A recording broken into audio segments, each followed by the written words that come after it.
And our Major Garrett is there in Tampa, Florida for us this morning, where Donald Trump will be holding events later today. Major, again, last night the Trump campaign sends this demand for retraction to the New York Times. It calls its story today reckless and defamatory. Also, there are reports that Donald Trump is threatening to sue both the paper and the reporters here in question. At this hour, what is your sense of where the campaign stands? That it's a threat, and they mean to enforce the threat, but until that happens, it's only a threat. Dave Bossie, Trump's deputy campaign manager, texted me last night that the New York Times story, he said, was a coordinated Clinton media attack. So over the top, Dave Bossie told me that it is certain, his word, certain to backfire.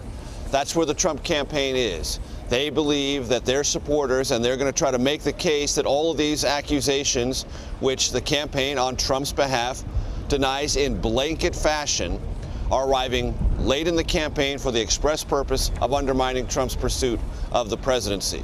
And they are threatening legal action against the New York Times. The New York Times was made aware of that before it made its decision to publish its story, and is essentially saying, we stand by our journalism. If you intend to threaten a lawsuit and go forward, we'll see you in court. Meanwhile, he, in doing so, that fire with fire mentality here, also, we're seeing reports that some in the Trump campaign want to paint Bill Clinton now, as their words, a Bill Cosby-like figure. Is their response then to this New York Times story just one example of this scorched earth strategy?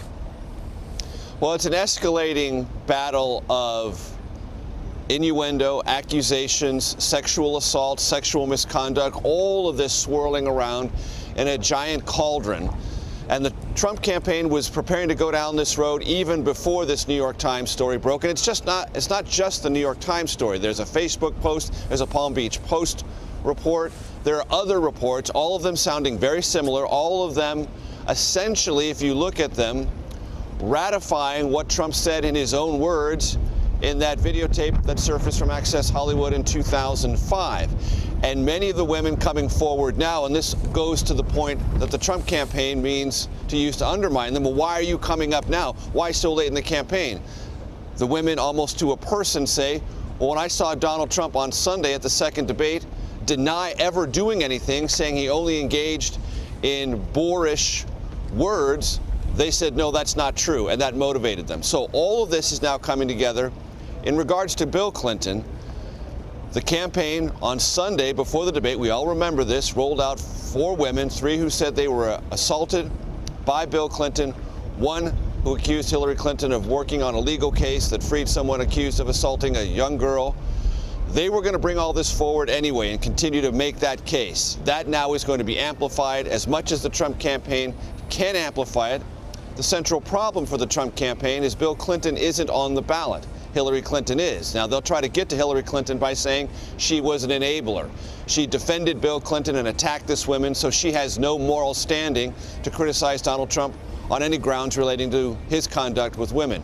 All of this is going to be debated and adjudicated by a public, I dare say, is probably already fatigued with the subject and likely to grow more so. And having that amplification be added now, they're seeing the WikiLeaks dumps added to as Donald Trump has looked to weave those into his rally appearances, all a part by the Trump campaign to really, they have essentially expressed to actively suppress Democratic turnout. How much concern is there, though, within, if not the Trump campaign, the GOP proper, that Trump's actions now are perhaps going to suppress Republican turnout come November 8th?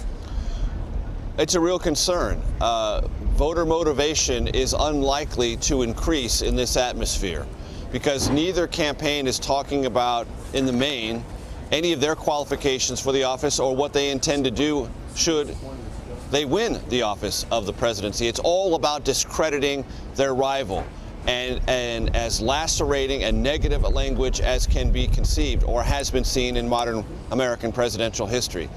Those things tend to suppress turnout, and turnout, I believe, was always going to be less than it had been recently because these 2 nominees have for a very long time been unpopular, been viewed dimly on questions of trust and temperament, all the central qualifications of character for the presidency.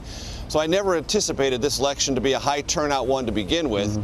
It's likely it might be even lower than my expectations or the expectations of a lot of people in the political science community, just because this conversation is so dispiriting, and if it continues on this trajectory, utterly disconnected from the problems of the country, the possible solutions, and who actually has an agenda to meet them.